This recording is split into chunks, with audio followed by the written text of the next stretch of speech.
live. Ah, ah, Can everybody see me? I know I look lovely, don't I? Look at my new Iris app full glasses. Ah, great. Well, can somebody say yes? You see me? I have no idea. I haven't done this before. Oh, love the glasses. Josh loves them. All right. Yes, yes, we see you. All right. Great. I'm glad it worked. I had no idea how to do this. I wasn't sure. Look, I didn't even put on any makeup. I don't care, really. But thank you for being here. I would like to say that this YouTube is sponsored today by Flat Cat. You know what? He's a cat and he's flat. This is my 13th book and it will be coming out September 19th. And it is illustrated by Pete Oswald. Oh my god! Yeah, I went crazy when I found out he was going to illustrate it. But when I wrote this book, I couldn't figure out how would you possibly illustrate a flat cat. Oh, he ended up doing it. Look at this little curve and the cool glasses. Yeah, so this is out September 19th. I hope you'll tell a friend about it. You'll call your local library and say, "Hey, could you carry this book, please?" Or you call your local independent bookstore. Ooh, did you see that article about independent bookstores really increasing prolifically recently? So independent bookstores are doing really well. Ask them to carry Flat Cat. Yeah. So that's it for my sponsored video. Oop. Okay. So now let's get to your questions. I also want to say please be respectful in the chat. Be nice. If there's any naughty business going on, I have a moderator. You'll be booted. You don't want to be booted. Only love here today. Yes, love. Mm. All right, so let me scroll through and look at some of the questions we have. And oh, why is it only letting me go so far up? Okay. Angie Beaker says, "You have such a wide variety of characters and styles of picture books. That is my goal as an author as well. What is the best way to sell or represent that concept to an agent that is only reading one manuscript?" Hmm. Well, really, they're only going to read the one manuscript to decide whether or not they want to represent you. Um, there's usually a cover letter or something else that you provide to them that gives them a little bit of background on you, so you can say that you have additional manuscripts, that you write in humor, that you write nonfiction, that you write whatever it is that you write. Um, if they like the manuscript, they will probably read the cover letter. I don't think they read the cover letter first. There just isn't a lot of time. They may skim it quickly, but the real meat of the submission is in your manuscript, right? So if that's the real meat, I think they're going to the real meat first. Um, then once they read it and they like it, they'll read the cover letter and then they'll contact you and ask you for more manuscripts, at which time you can demonstrate to them that you write a lot of different kinds of things. I didn't really have that in mind when I secured my agent. I mean, I had written part of a middle grade and she liked that. I never continued with it because I don't like writing long. Writing long is scary. Yes, I should go out of my comfort zone and really work on that, shouldn't I? That's what I tell other people, go out of your comfort zone. But Tara likes comfort. Look, she has tea, she's in her pajamas. She has, Tara likes comfort. Um, But, when I gave my agent other additional manuscripts to look at after she read my first one, um, they were mostly humor. Even the middle grade was somewhat humorous, I think. Um, so I didn't really think that I was gonna do a lot of different things. I mean, I think the really most different thing I did was absurd words, but that was done with humor as well. So I don't know. But if the agent likes the style of what you're writing, it's really all that matters. Um, so what they see in front of them, it's fine. You can probably write different stuff down the line, but if you foresee yourself writing YA or MG, you should ask that agent if they also represent that. And just make sure that this agent is going to represent the whole of your career and not just a little teeny bit. Okay. So now I'm going on. For some reason, I can't. I know there was a question to begin with from someone named Dawn, and it was, "Do you know the structure of your book before you begin writing?" Not necessarily. With some books, you need to know the structure. Like if you're going to write a how-to book, or if you're going to write a parallel story, or if you're going to write and now I've just forgotten what they're called, but like a story like The Napping House, that's repetitive and it repeats the last refrain and keeps going, or a roundabout story. Some stories you need to be solid on the structure because the story is the structure. Um, Otherwise, I, I, you know, I really concentrate when I begin a book on the concept. And is the concept fresh and new and does something different and there isn't anything out there like it? Um, I think the concept is really important because you can have a really well written manuscript, but if the concept isn't something really that grabs an audience, eh, who's going to want it? The concept is really the most important thing to think about before you begin. I'm going to go on to Della's question. What are your suggestions or ideas for ensuring a PB has heart? Hmm. Yes, that's very important, that not necessarily that they have a heart, but that they have some greater takeaway from the audience, for the audience. You want to convey some kind of, not moral lesson, but basically a takeaway that the audience thinks, okay, well, Flat Cat really learned how to adapt and be different. And he can be two different ways. He doesn't have to be just one thing. He has a lot of facets to his personality. And he can be all of them. He can embrace all of them. That's kind of the takeaway from that story. If you're familiar with Bloop, the takeaway is Bloop eventually found love. He didn't really have love before, and he found where he belonged and he found his home. So you want to have some kind of layer of a takeaway that can really resonate with a child.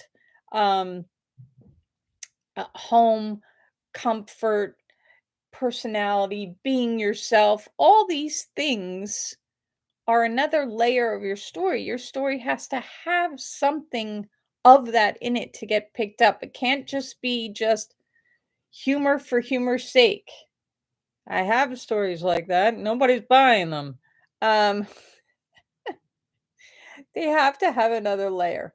Um, Family A trips. What's the best way to handle an R&R when you don't necessarily agree with an editor's vision if you're a debut author? Well, hmm, hmm. If you don't agree with the editor's vision, maybe that's not the right editor for you. I know you really want to make a sale. Um, do the R&R to the best of your ability. And if you don't like a suggestion, don't incorporate it, you know? Maybe the editor reads it and sees that you didn't use all the suggestions and still likes it.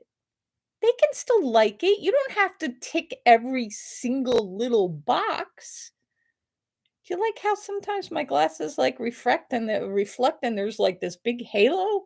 Oh, anyway, but yeah, you don't have to necessarily, you know, just cave in to every one of their requests. Um, it's the same thing if you're already published or not published, have integrity in your story. If you believe in your story and it should turn out a certain way, do the revision with that in mind. You gotta like what you produce, right? If you don't like it, is anyone else gonna like it? I don't know. I'm not sure. Sippy, sippy. Hold on.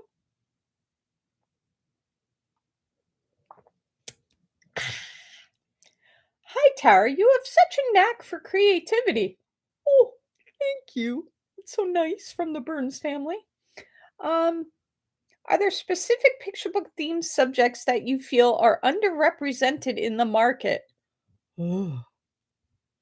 I don't know what's underrepresented in the market. I basically feel like the market is oversaturated. I think during the pandemic, there was a lot of buying. Um, there was a lot of picture books that came out. There was a lot of picture books that also got delayed. So they got pushed later, and then editors held back from buying new stuff, and I just think there are so many books produced each year.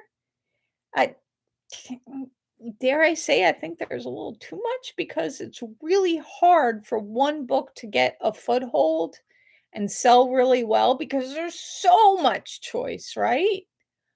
Um, yeah, so that's a very difficult question.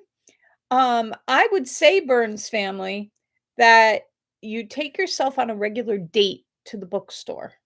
Mhm, and the library. Um, I used to do this pre-pandemic in the before times. Uh, Go at least once or twice a month to your bookstore. See what's face out, see what's being displayed, see what the bookseller, if they have, those little talkers, shelf talkers. Which ones do they really like? Um, See what's out there. Go to your local, make friends with your local librarian so that when you go into the children's section, they can point you to what's new, what they just acquired. Ask them why they acquired it. Hmm, they may have good reason. Um, and you yourself will be able to see what topics are underrepresented. What are you not seeing? Now, I will give you a little warning. Sometimes, if a topic is underrepresented, it's with good reason. When I wrote Your First Day of Circus School, um, nobody wanted it. The rejections that I was getting was like, I'm afraid of clowns. And circuses are cruel to animals, which is true in both cases. Clowns are kind of scary. Circuses aren't great to animals. So it was rejected everywhere. Um, if you'll notice, the publisher on Circus School is Tundra, which is the Canadian arm of Penguin Random House. The Canadians published it. Had to go out of America because all Americans hated circuses. So, and I remember several months before I sold that book, I had gone to a library event, and each year this library had like a theme. And that year it was cowboys, and there were all different kinds of cowboy books out. Um, and the librarian said, "Oh, we're trying to think of what to do for next year. We want to do a circus, but there aren't many circus picture books. Oh, I wonder why. I found out why. So, Burns family and everyone else, take yourself on a date. That's right. Lisa McCarty. Hi, Tara. I love all your books. Thank you, Lisa. You're so nice. My kids especially enjoyed Way Past Bedtime for years. Can you offer insights on pitching a manuscript to agents for picture books? You want to try an elevator pitch. So Google it, elevator pitch. It's got to be short and it's got to be snappy. Um, I don't recall pitching, like a pitching event, way past bedtime. But I told my editor, I actually talked to my editor about it before she accepted it. And I said, it's a kid, kids always want to stay up late, but why? This kid wants to stay up late because he thinks his parents are having a party. And they are. So oh, I cracked myself up. I snorted too. Wasn't that great? Um, sip. So hold on, let me sip.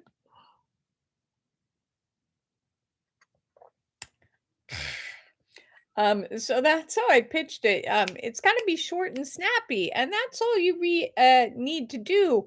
And if you can't get it to be short and snappy, then maybe the concept isn't good enough. So maybe you have to go back and tweak the concept. Sometimes my concepts are so short and snappy that all it is the title. And the title tells someone, "Oh, that's interesting. I want to read that." Like Flat Cat. Maybe not my best title, but I have another book that's coming out, I think in 2025, called Party Animals. Oh, good title, right? It's animals who like to party. Or do they? Hmm. We'll have to see. All right, I'm gonna scroll down now. There's a lot of "We like your glasses." Thank you. Like the glasses, like the glasses. What can I do to market a debut picture book? Asked Leslie Santamaria. Well, first, congratulations, Leslie. That's awesome. Debut picture book.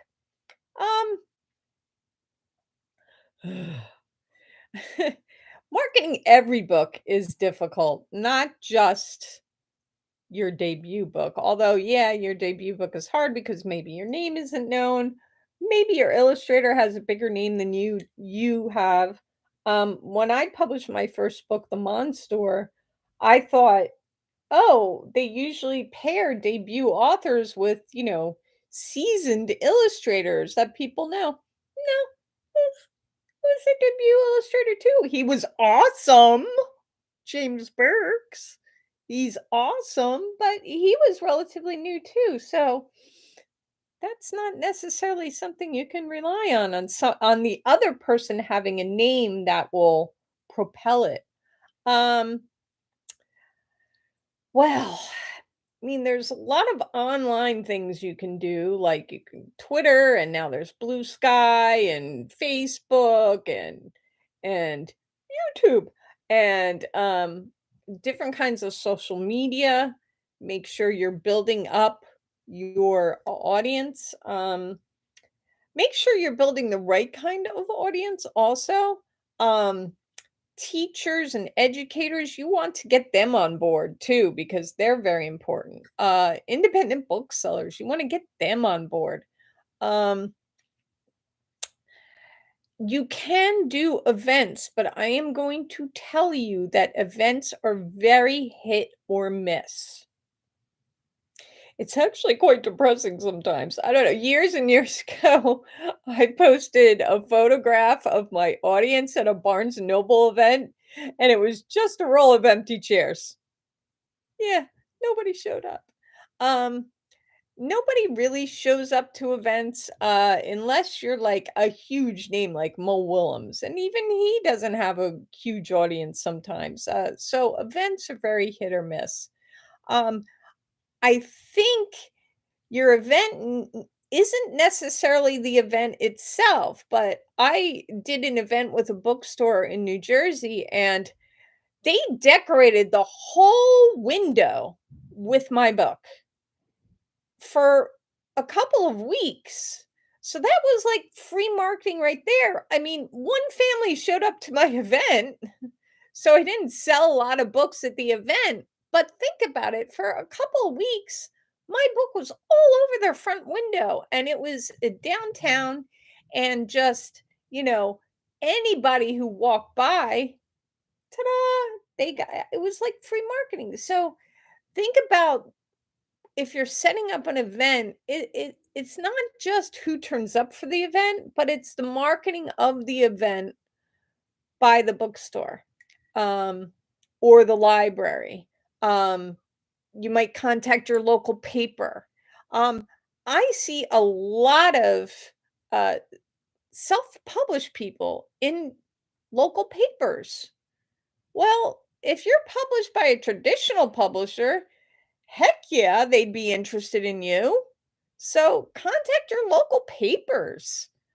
Give them some kind of backstory about your road to becoming an author.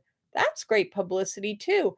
And again, if you're having an event at a library or a bookstore, put it in the local paper or put it online. Put it wherever you can. Because remember, it's not just the event itself, it's marketing all around that event. Okay, I'm going to scroll down. Judy. Hi, Tara. Do you intentionally try to include humor that adults will enjoy in your books? It's just natural, right? Like I know what adults are going to find funny. If you look, I kind of create some Easter eggs for adults because remember, these are picture books. And there is a parent or caregiver, grandmother, babysitter reading that book to the child. They have to enjoy the book too, because if they don't, guess where that book is going?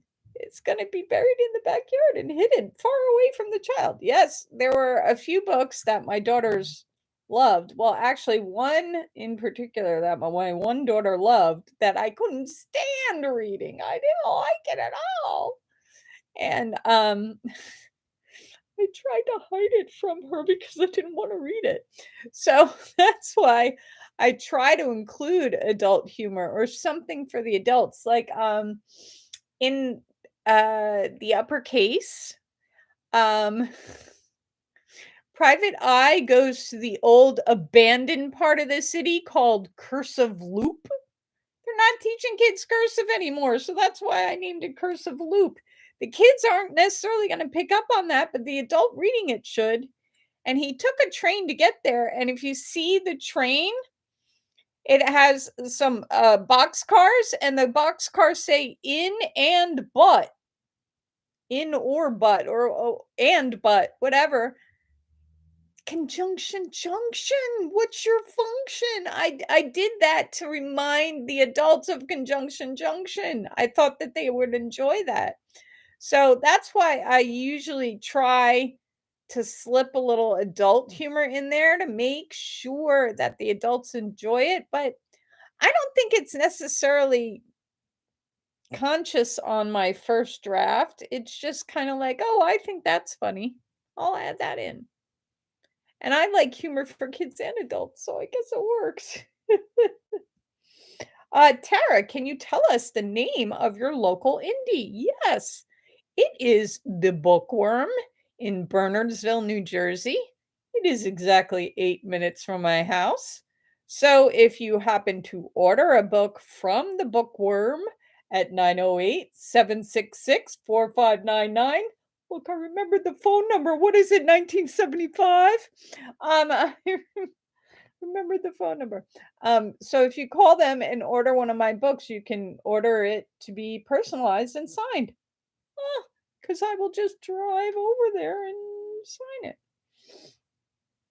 Um, there is a trend of agents only want author illustrators. Ugh. Any tips to stay creative and not despair? Ooh. Well, it's very difficult to do both things very well. Some people do, you know, um, John Klassen, Oliver Jeffers, just to name a couple. Um, they do it very well, and I'm sorry, those are 2 male names. I hate myself for 2 male names and not a female. Renee Carilla? Carilla? Am I saying that right, Renee? I don't even know if she's here. Um, but it's very hard to do both things very well. So, they may be asking for author illustrators, but if they're not actually signing a bunch of author illustrators, they're going to want authors only. They are, don't despair. Keep doing what you're doing. Keep writing. Keep being creative. Everything comes in trends, everything is cyclical. So maybe right now they say they only want author illustrators, but they'll change their mind in 6 months or a year. And they'll open it up to authors only or maybe illustrators only. You don't know. Your best bet is just to keep a catalog of lots of picture books. The more you have, the better your odds. It's all like playing the numbers, right? If you have 10 manuscripts ready to go, that's 10 potential sales. You're not going to sell all 10, but it's better than having one or two, right? So just keep writing. That was from Catherine Velasco. Thank you, Catherine. Okay. I'm going up and it skipped a little bit. Family A trips or at trips. I don't know. I just signed with an agent. I wonder how long is considered an average response time from an agent when you request a feedback on a new picture book manuscript. If it takes 2 months, is it too long? It really depends on the agent, how many clients they have, um, what their turnaround time is. I mean, when I signed with my agent, I was the second picture book client. So, I mean, when I used to send her stuff, I used to turn it around almost immediately, like a day or 2. I mean, and now it takes weeks because I'm not her only picture book client, and I'm not her only client by far. I mean, she's got a lot of clients, so it just takes longer. It really depends. Um, I wouldn't say that necessarily that 2 months is too long. Hang in there. See what the feedback is and see if you agree with the direction that your agent or the feedback that your agent is giving. I think that's more important to make sure you're on the same page stylistically, content wise, thematic wise, that you have a similar vision for your books. I think that's really important. So, I mean, time alone isn't enough of a gauge to see whether or not you should stick with that agent. Just, um, 2 months is like a blink of an eye in picture books, really. I mean, the whole process is so incredibly slow. So, uh, don't give up hope. Okay. Rosemary, I believe it was at Highlights when you conceived the idea of Flat Cat. So happy to be here for his birth. Ah, thank you, Rosemary. I actually can't remember when I first conceived of it. Oh boy. I don't remember anymore. Lisa McCarty. I've heard and read that agents don't like to consider debut authors that have illustrations that are already done with submission of the manuscript. Is that true? really depends if you've gotten somebody to illustrate the manuscript because they're like your cousin's friend or your next door neighbor. If you've gotten somebody to illustrate it who is not a professional illustrator, well versed in picture books, which is a very specific time kind of art, they're they're not going to be great. They're not going to be as great as you maybe think they are. So I would suggest not asking anybody to illustrate and just sending in your words. If you're the author only, that's what the agent has to go on and know that they're going to go on is that you're an author and those words are going to be great. If you ask somebody who's not a picture book illustrator to illustrate it, mm, they're what they're going to do is it's just another chance for the agent to say no instead of yes. You're giving them something to say no to. Why would you do that? Just send in the words. Don't worry about the illustrations. Sometimes now you can submit to an editor paired up.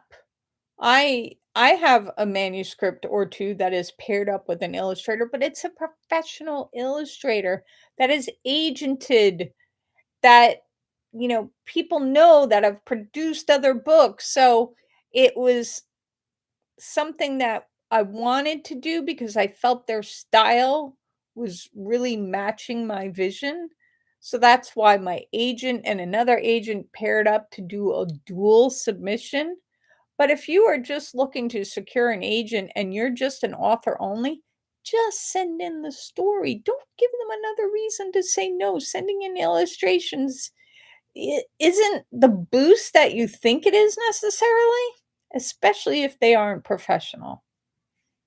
And I mean, uh, picture books are a very specific art form, and someone who is a good painter isn't necessarily a good illustrator of a picture book. There are certain things like um, moving the eye across the page or having a kid zone into something and then zoom out. I mean, there are certain tricks of the trade that an illustrator who is not working in picture books just won't know. Um, Judy asks, humor is so subjective.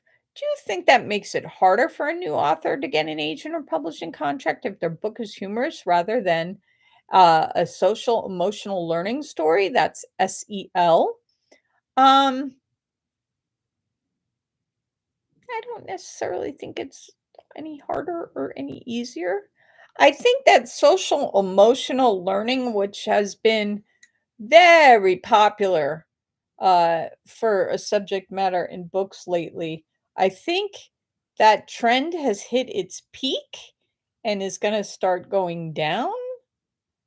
I think a lot of SEL books have been acquired lately, and we may be seeing kind of like a slowdown in that genre.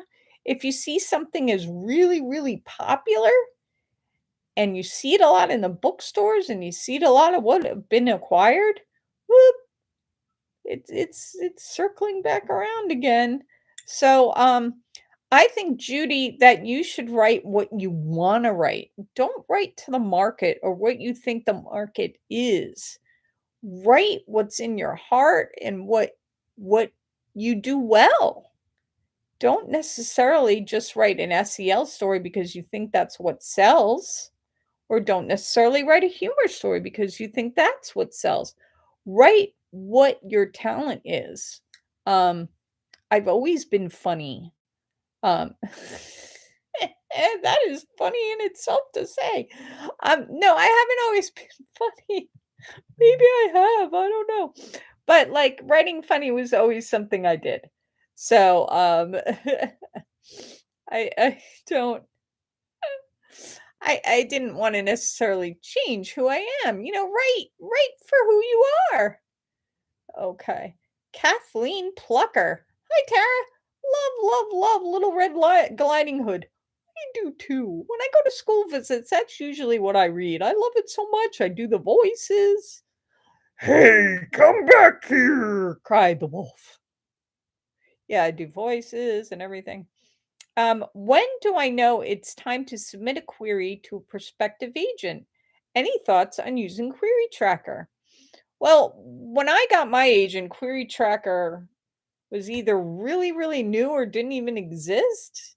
Maybe no, maybe it was really new. I didn't use it at the time, so I can't speak to that specifically. Um, but I used to tell people have 3 manuscripts ready to go. Lead with your best one, but have 2 others in case they ask for more. Then I would say have 5 manuscripts ready, right? Lead with your best one, but then you have 4 others if they ask for more. Now I'm like, have as many as possible. Like 6, 7. I mean, just the more you have, the better the position you have, right? For being able to sell it. Um, so if you have one finished, great. Don't submit it. Keep writing. You don't want to just lead with one because when they ask for more, you'll be like, I don't have any more. And they'll be like, okay, come back to me when you have more. And you'll be like so devastated. You'll be like, oh, I missed my shot. Because that happened to me very early on. I told you I wrote this middle grade, and I went to a first page session with New Jersey SCBWI. And the first page was read, and the agent that was there loved it. And he came up to me after the first page session when we were eating dinner, and he said, "Hi, I'd love for you to submit to me." And I'm like, "Mm, I've only written 3 chapters." And he's like, "Oh, okay. Well, when you're done, I would like you to submit to me." I didn't know at the time that a middle grade needed or any writing needed to be completed in order to submit to an agent. So I thought I like blew my shot. Like, oh no. I was very upset that day. Um, so what was I saying? So have as much as you can ready to go. Um, Query Tracker, I can't speak to specifically, so maybe ask some of your writing friends how they like Query Tracker.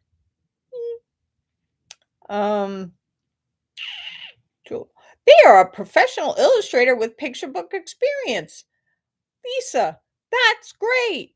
Still submit on your own. Because your vision for the illustrations may not be the agent's vision, may not be the editor's vision. I would still submit on your own, and not with an illustrator. Um, that would be my suggestion, even if they are professional. Okay, thank you. Okay. How do we get bloggers to review our books? Oh, Leslie Santa Maria. How do we get bloggers to review our? That is really tough. Um, I know as a blogger, I get pitches every day. I get several pitches a day.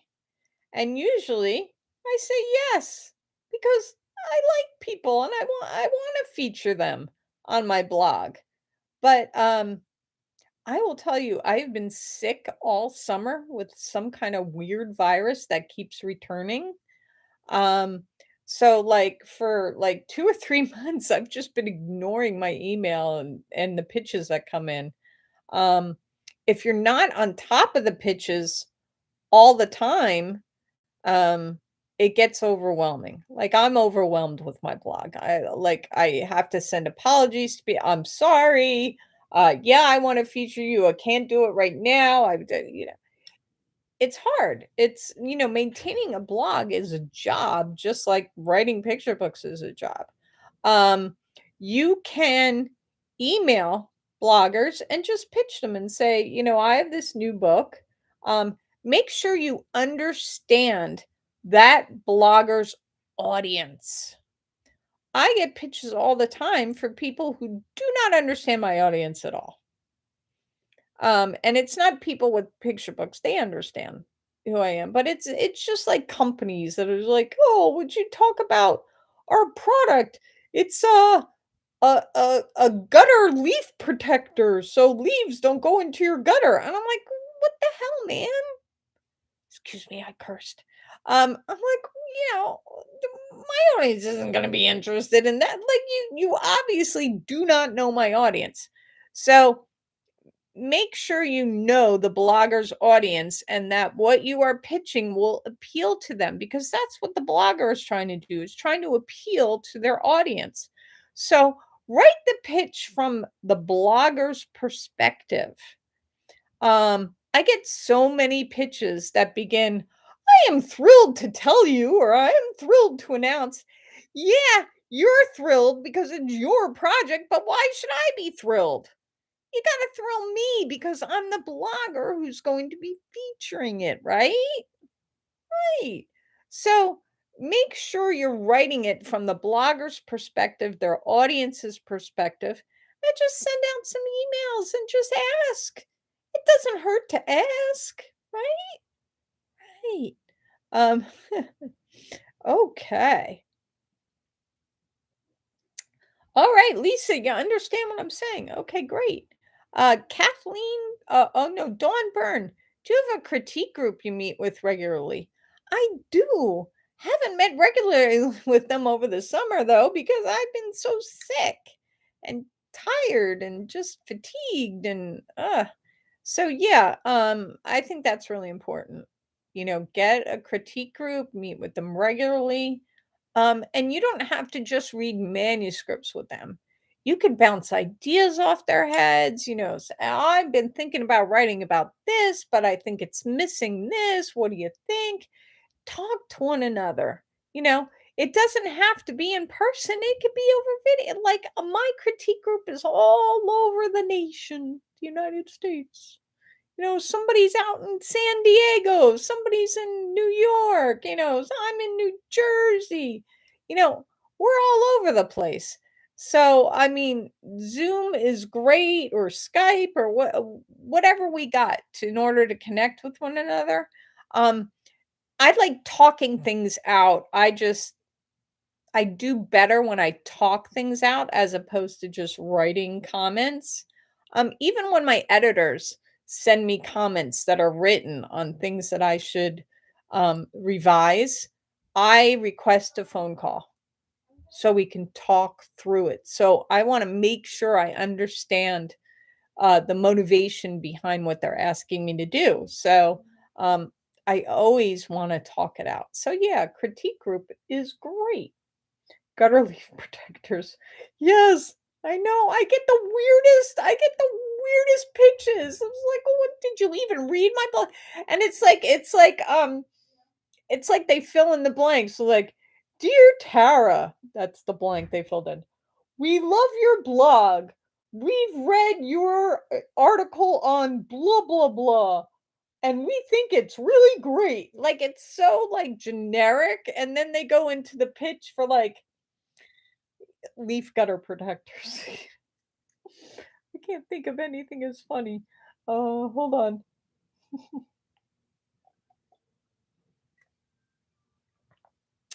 Kathleen is asking, when you say have 7 plus manuscript readies, do you mean 7 plus that are as close to perfect as we can make them?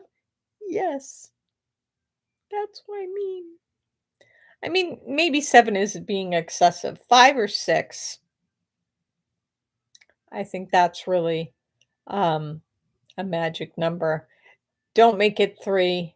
I really want you to have more than that to have the best shot to capture an agent's attention because if the agent liked the first one you submitted but doesn't like 2 or 3, mm, you might be out of luck.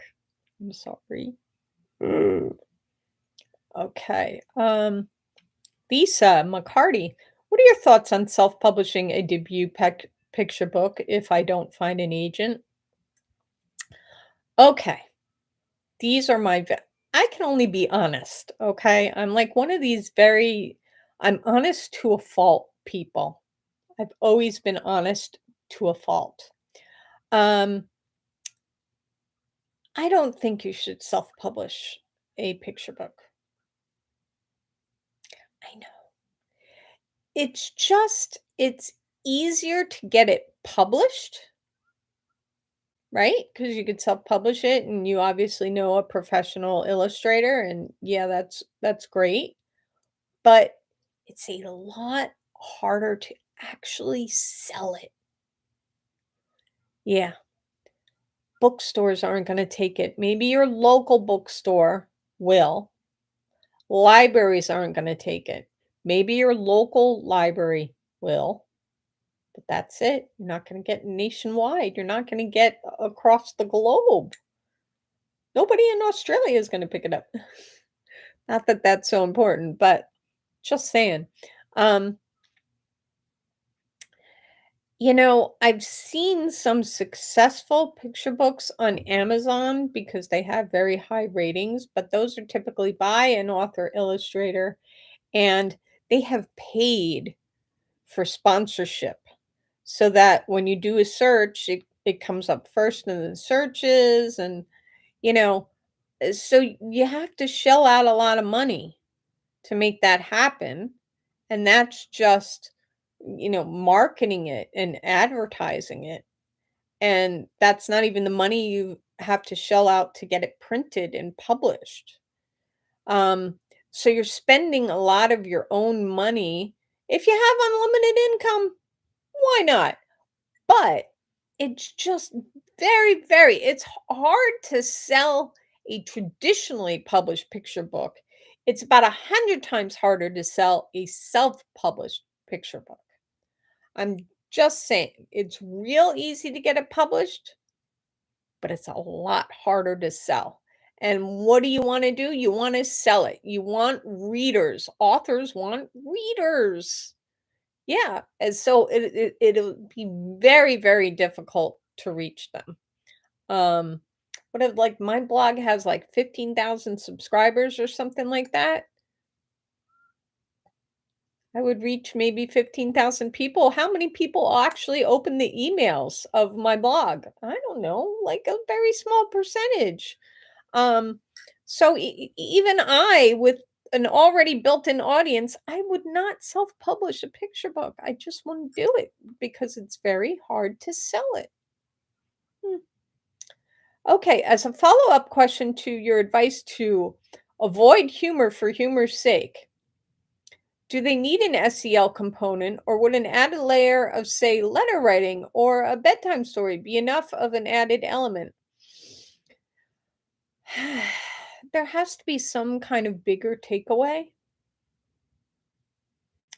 There has to be some kind of meaning behind the story, whether it's, being yourself, making a friend, finding love and friendship, and there's got to be something like I know everybody's calling it SEL. That's kind of like a buzz term right now, but I don't call it that. I just call it, a specific takeaway so that there's some kind of lesson behind the book without it being overt. It's just, embedded in the story. You don't start out the story saying, "Oh, I want to teach kids that they're loved." No, because then it's gonna end up sounding preachy. Hmm.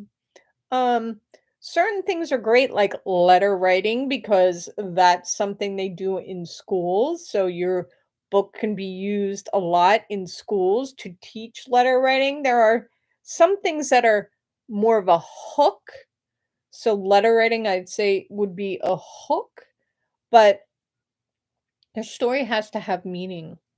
There has to be a reason why you're telling the story, and it can't just be a fun romp with no take. It can't just be, absolutely ridiculous and nothing actually happens, or nothing is learned, or a character doesn't grow. A character has to grow and change in some way, and that change is your added layer of the heart. Yeah. Okay, I hope that makes sense. Lori, this may be a silly question. No silly questions, only silly answers from me. Okay, this may be a silly question. Do you need to indicate spread page breaks when you submit your manuscript? Some peeps say you must, others say no, never. Hmm. In the past, um, it was something that I never did. I didn't have to do it because an editor would make those page breaks, and she might make those page breaks differently than I would. For instance, in um, is it 79? No, I think it's the uppercase.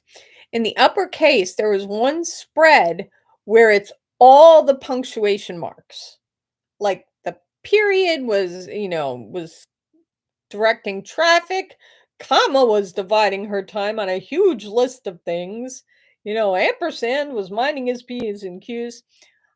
That was my editor's idea to take all those punctuation mark jokes that I had spread throughout the manuscript and put them onto one spread.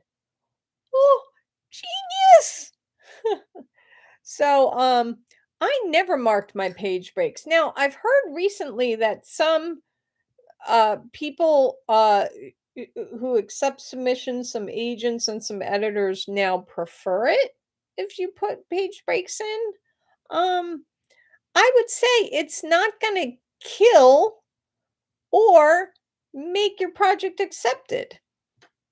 So it's really your preference because it's not going to kill the deal and it's not going to accept the deal. It's really still the content of your story that is going to sell the manuscript and not whether or not you put page breaks in.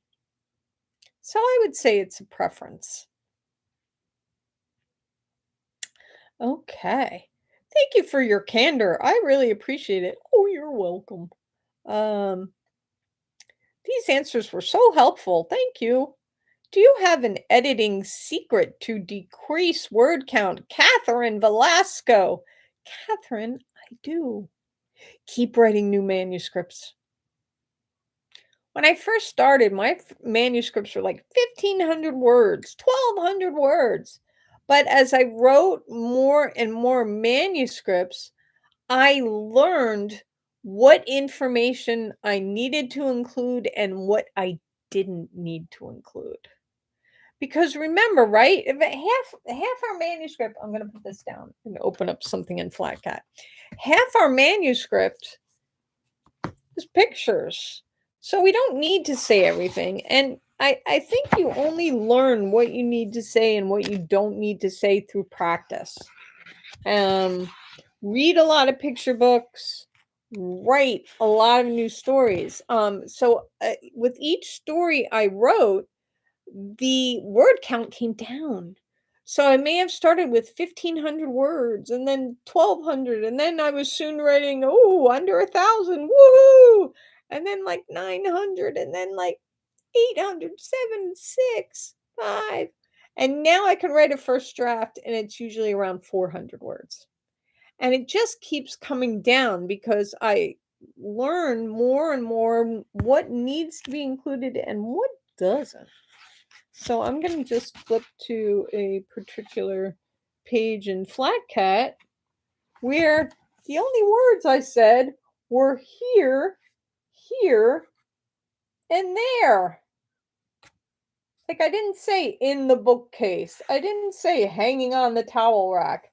I didn't say on the wheel well of a school bus. Pete drew that. So I didn't need to say it. Um And this is the first time in a book I've ever wrote here, here, and there.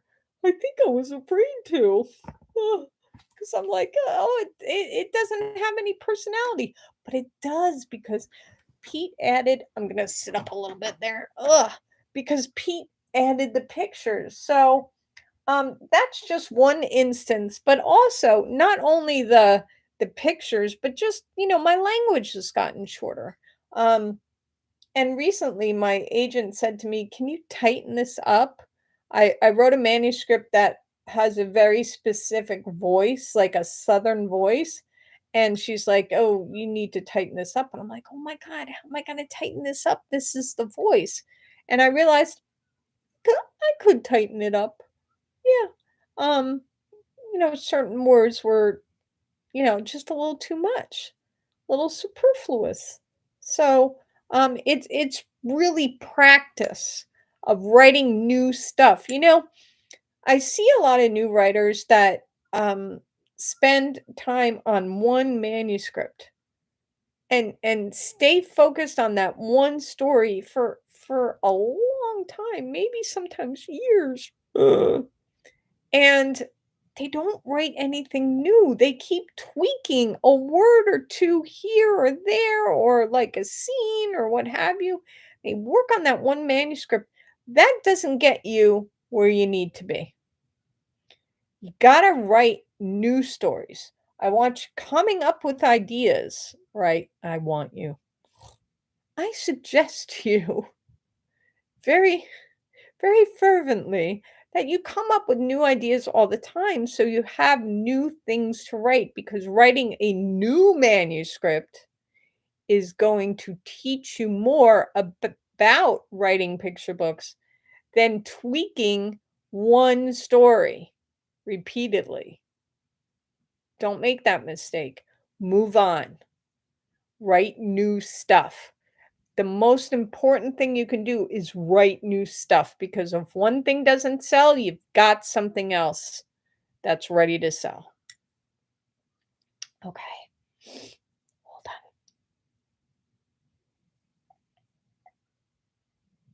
on. This tea is very cold now. Um, what is the preferred word count these days? Kathleen Plucker. I would still stick to around 500. I know it's been 500 for a long time. If you're going for a real young audience, it might be 400 or even 300, but don't go over 500. I think if you stay under 500, you're good.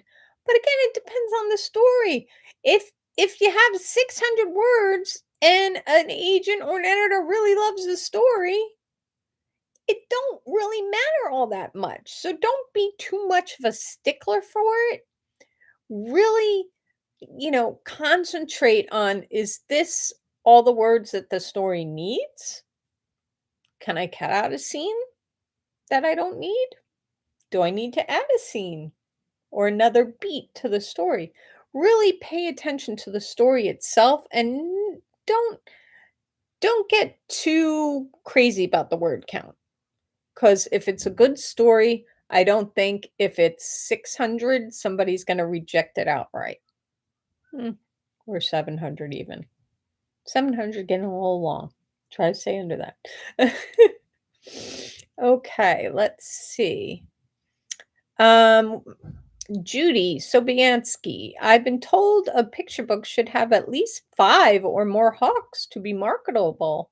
Do you agree? 5 hooks? That's a lot of hooks. Um,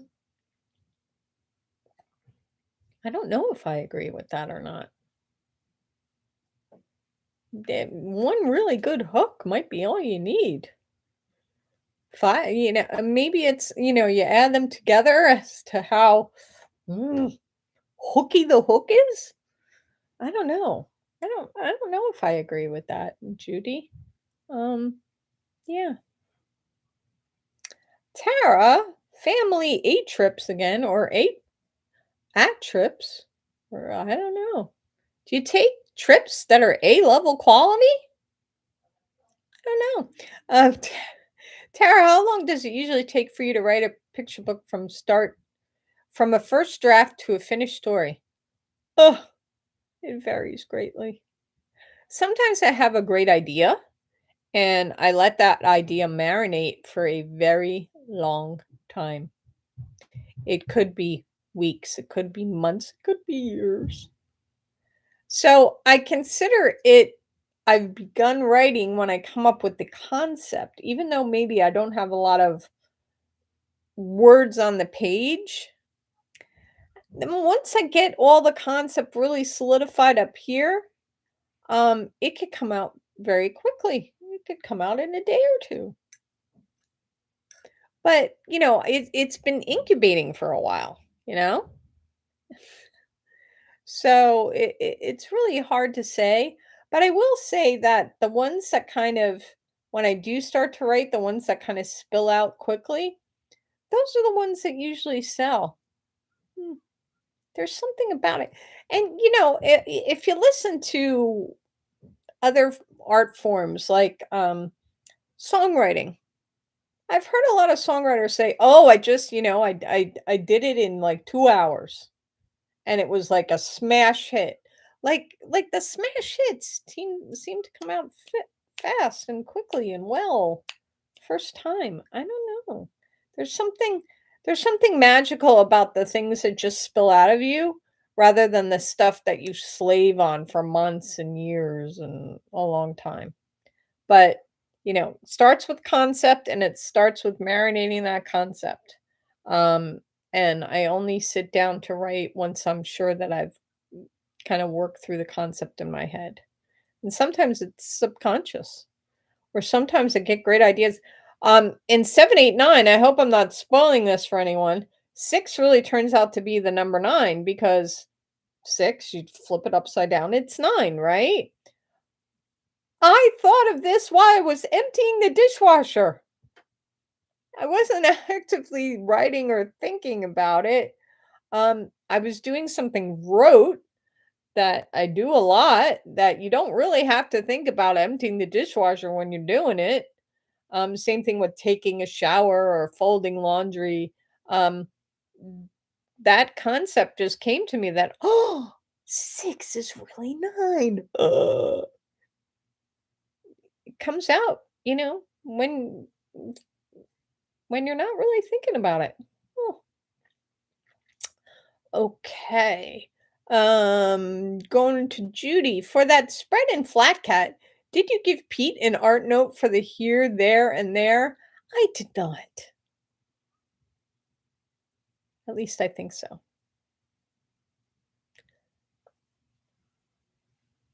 Because he's brilliant and he's gonna figure it out. It's a flat cat and he's sleeping in weird places. He can run with it, you know? He's probably gonna come up with funnier stuff than I can. Um, I may have said like a towel rack at one point. He may have drawn something different, and then I said, "Hey, how about this instead?" And that may have happened, but I can't remember. It's been so long ago now. I've already written Flat Cat 2. I don't remember Flat Cat 1 anymore. Angie. Angie Baker, as you talk about coming up with ideas, must say thank you for Story Storm. That's right. Join me in every January for Story Storm, which is just like we come up with one idea for a picture book a day, and you get prompted by an author and illustrator. They tell you a little story, either about how they find inspiration or how one of their projects came to be, and boom, get an idea for a day. We do it in a community, so you've got community pressure, peer pressure. Uh, it's really fun. Um, oh, up soon, isn't it? Oh my goodness. Wait, I'm gonna turn off my sound because somebody is texting me. Whoop. Okay. Um, can I make some suggestions to my agent on what houses or editors to submit to family A trips? Yes, of course. If you may see um an editor or house tweet something, or you may get information from a conference. You may have some insider knowledge that you don't know if your editor is privy to or not. I mean, agent is privy to or not. However, I will say it's an agent's job to know who wants what and who's interested in what thing, and they will talk to editors regularly and ask them about, what they're doing or what they're looking for. So, it's their job to know, but if you have some special knowledge, sure, mention it. Say, "I think this person at this house would like it," or, "I'd really like to be placed at this house because ABC." Yes, it can't hurt. You have a relationship with your agent, um, and hopefully it's a good relationship, and you should be able to talk about these things.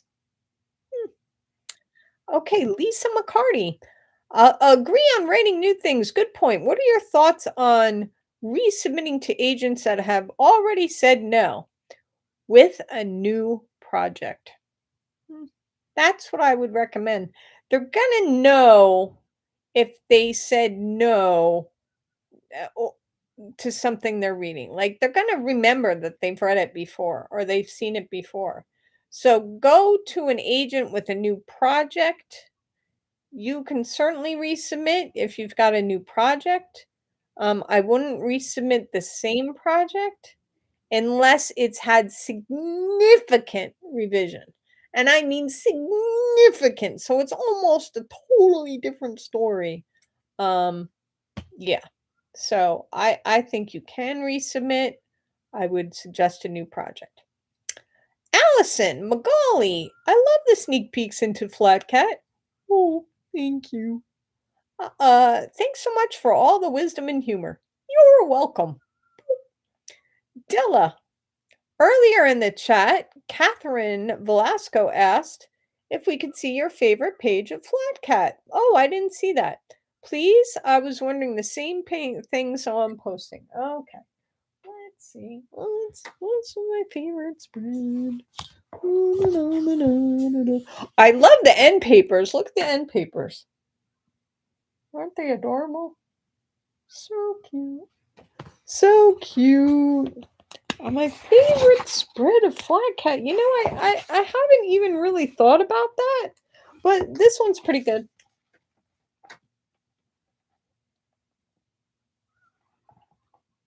He ain't so flat anymore, is he? Doesn't look real happy about it either. So that may be my favorite one. I also really like, Flat Cat blends into his surroundings, and I really like this blending. See that? Yeah, he's part of the awning at the candy shop. Yeah, I really like that. And I love him down at the bottom with his lollipop. Yeah, really like that. I actually I wrote I wrote something a long time ago called Bad Lollipop. And it was so funny. I thought it was so funny. It took place in a candy shop, and it, of course, was a bad lollipop. But I haven't been able to get it published because um, right after I wrote it, Bad Seed came out. So it's kind of funny that Pete Oswald, who illustrated Bad Seed, is illustrating Flat Cat because Bad Lollipop is just gone to die. Nobody wants it. Oh, anyway. Okay. I love to hear about submitting to agents who have seen one of your stories and rejected it. Hmm. Well, hmm. So long ago that I got my agent. I mean, it was 13 years ago. Hold on, I gotta straighten myself out here. Yeah, so it was 13 years ago that I got my agent. And what I submitted was The Monster, which eventually got published. It's my first book to be published. Um, let's see. I um, received 3 phone calls from that submission, and that was the first thing I submitted to agents. Um, The first agent I submitted to, had a track record of responding very quickly. So a friend of mine who was already published said, "Submit to him because he answers very quickly." So if it's a no, it's an immediate no, and at least you'll get some kind of gauge. So, I submitted to him, and I think it was later that same day or maybe the next day. It was hours later, basically. He came back and said, "This isn't for me, but," and the "but" is the important part, "I think it will be published." So that gave me a lot of motivation and just a lot of encouragement that, okay, what I'm submitting is the right thing to be submitting. It's not for him, but he thinks it's publishable. So it was a rejection, but it gave me hope. And hope is, oh, let me get the hearts on. And hope is what you need, right? We all need some hope. Oh, Tayana is here. Hi. Hello. I know her from another live stream of a friend named Dawn. Yes, so it's good to see you. Um, okay. Let's go to the next one. Um, Jodelle. Oh, I love that name, Jodelle. Jodelle Brohard, you sound very French. How about if it was a personal rejection? Should we just assume they don't like your voice and probably won't like anything you write? Hmm. No, you shouldn't assume that. A personal rejection is good. That means you're close. So if an agent took the time to write you specifically a rejection and it's not a form rejection, that's great because again, agents don't have a lot of time, right? Oh my goodness. So if it's a personal rejection, I would say that's a good thing, very good thing. Um, so I don't know. It's a good thing. Okay. Next, Judy again. I love that you didn't need to give the art note to Pete. No, I didn't. Sometimes I do have a number of art notes in my manuscripts because I envision the joke. Like in your first day of circus school, the bus was supposed to be a clown car, right? That's funny. If you're going to circus school, why should you get a regular school bus? It should be a clown car, right? So that's what I wrote in the manuscript. I in my art note said, don't miss the school bus, art note, clown car. And the illustrator at first drew a school bus, a traditional yellow school bus.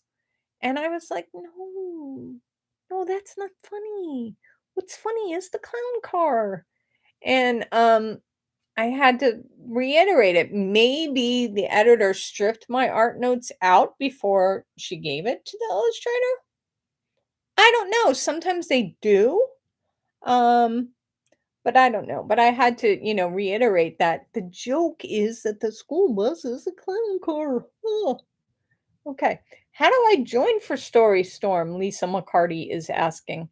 Lisa, at the end of December, there will be a sign up on my website, taralazar.com. So just make a little note in your calendar that the last week of December after Christmas to go to my website and you'll see a sign up. That's all. I mean, it's free. Um, there's no money exchanged. I do offer some, goodies like mugs. Not this mug, but Story Storm mugs that you can purchase, and all proceeds go to a charity. The last couple of years, it was Blessings in a Backpack that provide school lunch, not school lunches. Well, they provide food in a backpack to kids, to needy kids, so, that was a charity I really liked, so, I give all the money from the merchandise of Story Storm away to charity, and usually it has something to do with children, schools, reading, etc. Catherine Velasco, we did 2 webinars. Oh, wait, hold on. Sorry. We did 2 webinars off Storystorm for SCBWI Illinois. Woo!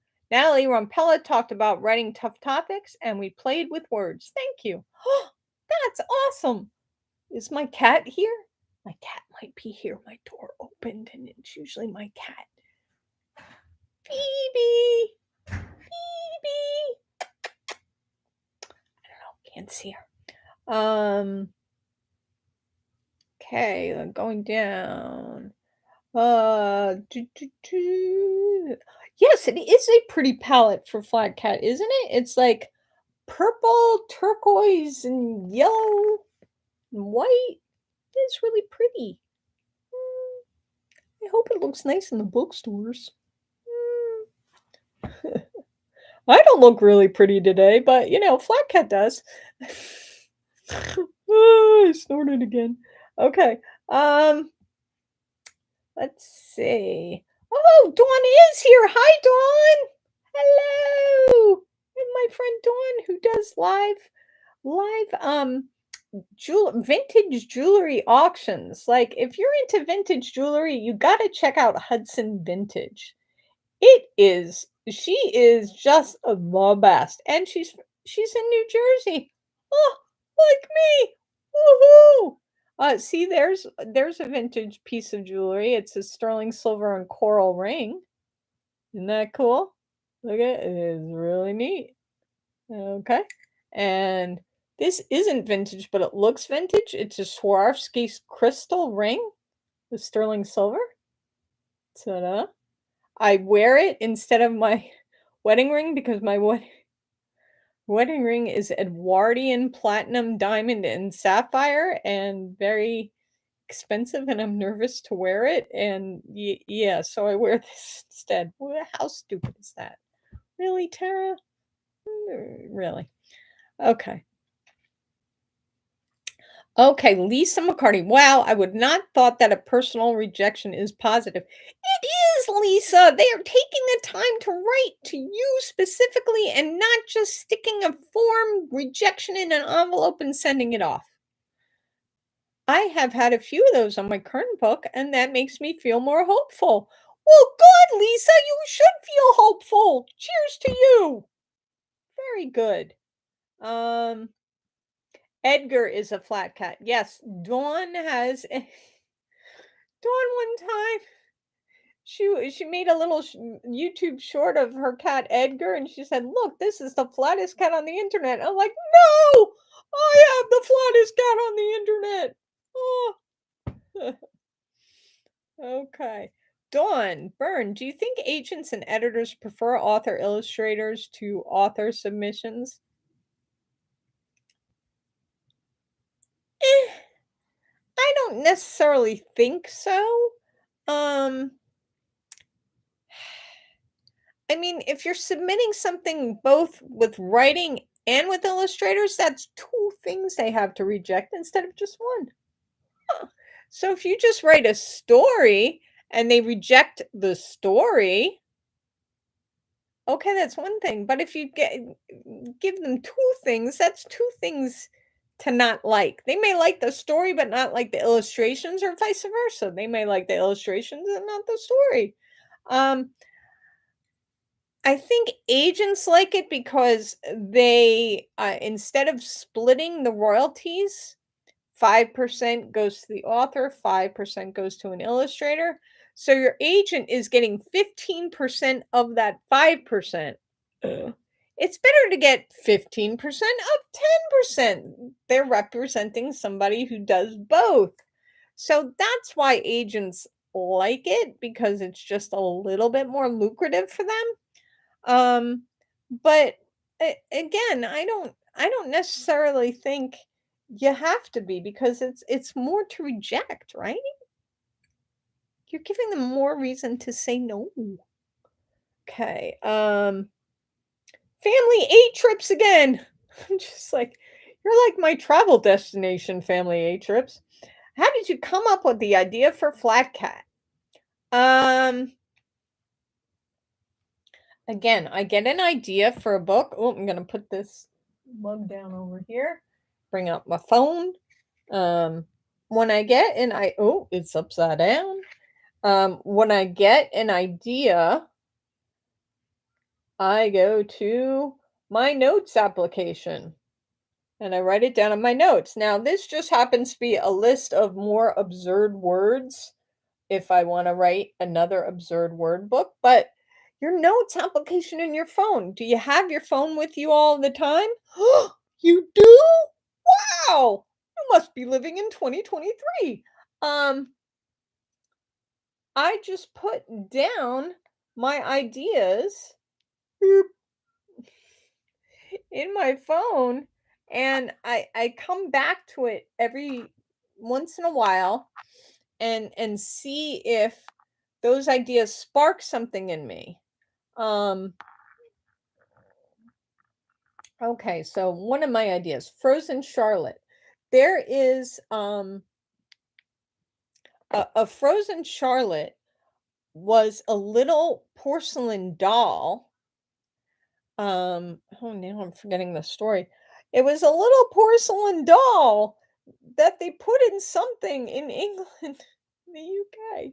Um, and I often like watching mudlarker videos. They go out and they look for old treasures, and because in England and the UK there are old dumps and they used to dump stuff in the Thames River and other rivers, and you can find some frozen Charlottes, these that are still intact, that are over 100 years old. So, like, I said to myself, "Oh, I should write a book one day about a frozen Charlotte, um, that's been left and is eventually found by a little girl and blah blah blah."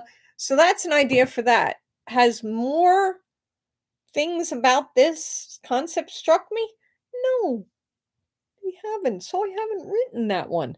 But the idea is here in my phone, and I'm not going to lose it because it's in my notes, and my notes are, oh, there's an old picture of my daughter. Look at that.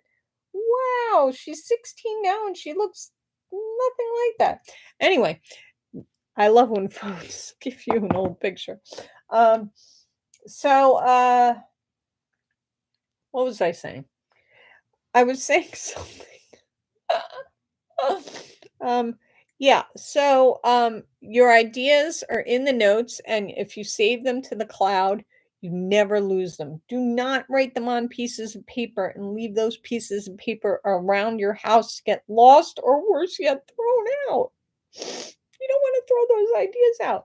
So keep your ideas someplace safe and go back to them every once in a while and see if something else is sparked. Um, yeah, okay. That's all I gotta say about that. Um, Thank you for all the time and insight you have given us today. You're welcome, Kathleen Plucker.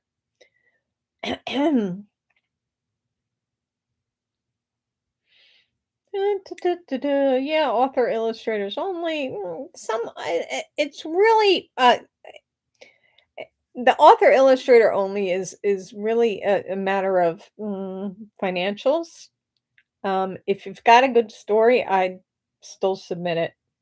Mm, even if you're not an author illustrator. I don't know. I just think it's right. That, and again, like I said earlier, I think it's very, very difficult to find somebody who does both equally well. They may be better at illustration, not as great in the story. It's really hard to find somebody who does both well. So it'll be cyclical. If the agent hasn't found enough author illustrators, they'll open it up again to authors. Don't worry, it's cyclical. Um, Oh, that's a great marketing idea. Have people send in photos or drawings of their flat cut for the book birthday. Good idea, Catherine.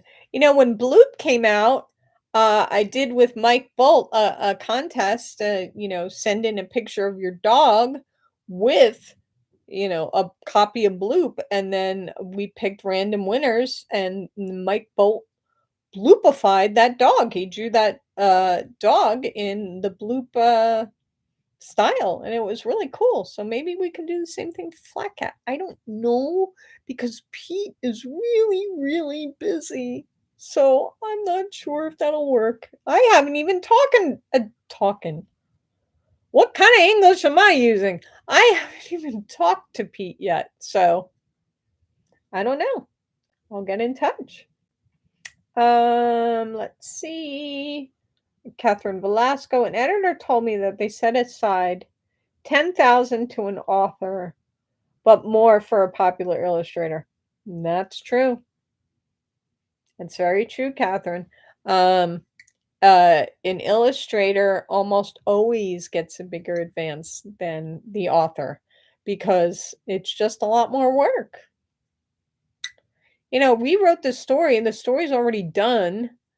Maybe we're going to spend at least 2 rounds revising it with our editor, but the illustrator, they got 32 pages to illustrate, sometimes 40, sometimes end papers, and a cover. It's a lot more work, so the advance is going to be more for the illustrator than it is for the author. Lisa, when I search online for agents that are accepting submissions for children's picture books, there are a million websites that come up. Any tips on what websites to use to find a book agent? Well, someone talked about Query Tracker before. There may be a legit listing on Query Tracker. There's also Manuscript Wish List, MSWL, hashtag MWSL, that some agents will submit to say what they're looking for. Um, you want to go with a reputable agency that has a track record. If they're a brand new industry, a brand new um, agency and never heard of them, and they don't have a list of their clients, and they don't have a track record of saying, "Hey, we represented, Interstellar Cinderella by Deborah Underwood," or what have you. Um, I would say no. You want a reputable agency that has experience. One of the best things for new authors, and excuse me while I take a sip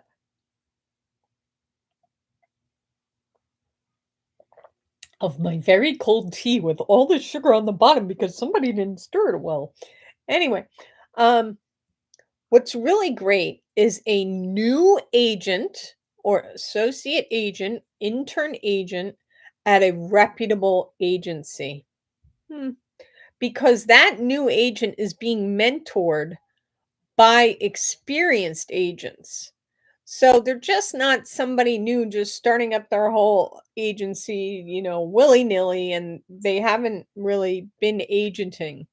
Um, so I like seeking out new or associate agents at reputable agencies like Andrea Brown or Jennifer DiChiara or Erin Murphy or any of these agencies that oh, excuse me, got another frog in my throat.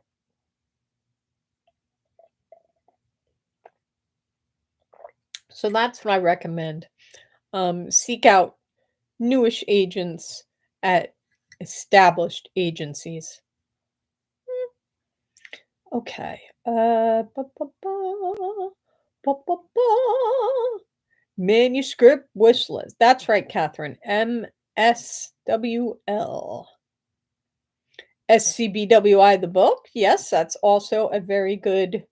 It's been so long since I've searched for an agent. Yes, I forget all the great resources that you have available. SCBWI, the book. SCBWI, the website.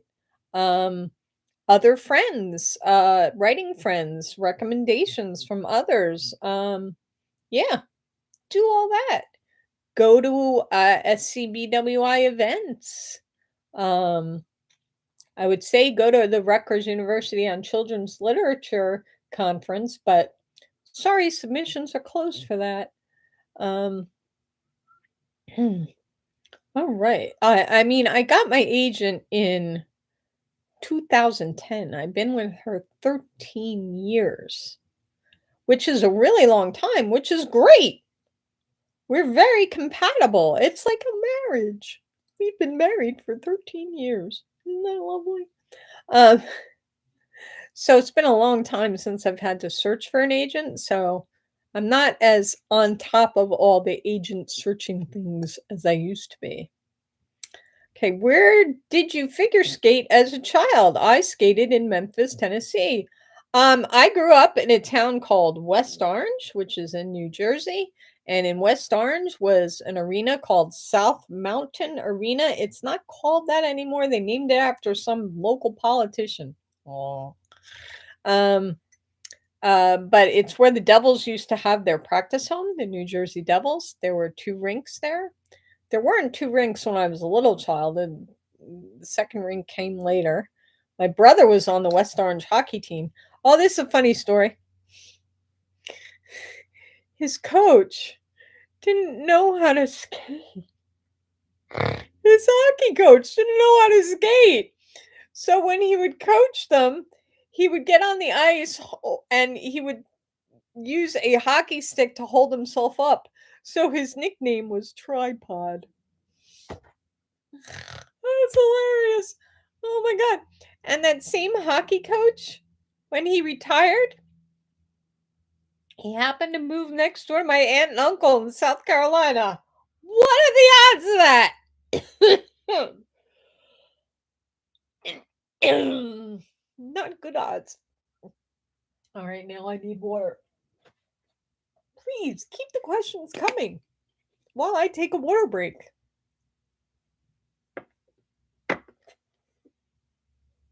All right, that's a little better.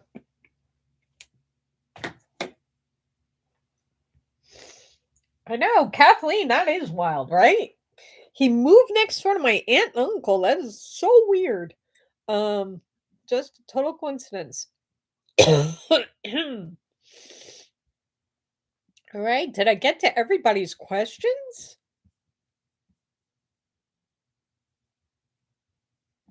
I've answered all the questions, I think. Oh no, there's a new one. Okay.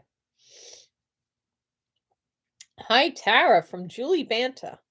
I got my first R&R, and for people that don't know what that means, R&R is revise and resubmit. My agent sent it back, but we haven't heard back. They are still considering. Do R&Rs get a contract often? I'm going crazy waiting. All right, I think this is going to be the last question because my throat is revolting against me. Julie, Julie, get used to waiting, please. You're going to spend your career waiting. You're waiting to hear for submissions. You're waiting to hear back. You're waiting to hear about revisions. You're waiting to hear who the illustrator is. You're waiting to hear when you're waiting for the first sketches to come back. You're waiting for the comments. You're waiting for the release date. You're waiting. You're waiting. You're waiting. This business is all waiting. There's nothing but waiting. So, my advice to you is learn how to become patient because you do nothing but wait in this business. Nothing moves quickly, everything moves slowly. And since the pandemic, it moves more slowly. Ah, so, my advice is just learn patience. If you have to read a book on patience, please do because it's interminable. You just wait and wait and wait. You wait and every part of the process is waiting. So, be as patient as you can. I know you're going crazy waiting. I'm going crazy waiting for other stuff too, but I mean, once you get rolling um in the business and you have more than one book under contract and you get a few under contract and then the waiting isn't as bad because you're jumping from one thing to another. Like, you know, I sold Flat Cat and then I sold Party Animals. And then I revised Flat Cat and then I had to revise Party Animals. And then I had to write Flat Cat 2 and then I had to go back to Party Animals. So like between the two things there's less waiting because I got two things to juggle. And so it's a little less waiting, but I'm telling you that everything is waiting. So yes, Judy is saying, just keep writing and revising while you wait. That's the best thing you could do. Always be producing something new. Always keep those ideas coming. Spend every day, if you're not writing every day, and I don't write every day. So I don't subscribe to telling people write every day. Write when it works for you. But I do subscribe to dip your toe in the Kidlit waters every day. Do something to further your knowledge of the business, um, whether it be reading new books, reading announcements of new books, um, browsing a bookstore, um, reading the news in children's literature, talking with your friends, um, making new writing contacts, whatever it is, dip your toe in the Kidlit water every day because this is your business. This is your livelihood. Be knowledgeable about it. Absorb as much knowledge as you can, and and give to the world in your writing and your knowledge.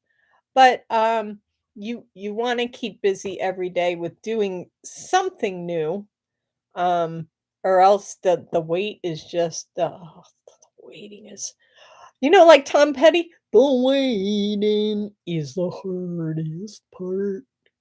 Yeah, don't sing again. Don't worry, I will not sing again. All right, so this has been an hour and a half. This has been great. I'm gonna do two more of these, so be on the lookout for my announcements. Maybe next time I'll wear some makeup and some nice jewelry from Dawn, my friend, at Hudson Vintage. Um, but uh, please, if you can, do something for Flat Cat. Yeah, you can pre-purchase. You could pre-order it online. You could ask your bookstore to carry it. You can ask your local library to carry it. You can tell a friend. You can give it as a gift. It's coming out September 19th with Flamingo, which is an imprint of Penguin, which is a division of Penguin Random House. Whoa. Where's the Penguin Random House logo? I mean, I want a little penguin in a little house. That would be really cute. I don't know where the logo is. Anyway, I will be back another time. Thank you for all your really thoughtful questions. It was fun to talk with you. I hope you enjoyed it. I'll keep this on my YouTube channel so you could go back and watch it again if you feel so inclined to see my weird face. Anyway, have a great rest of your weekend, and I will see you again soon. Happy writing. Bye.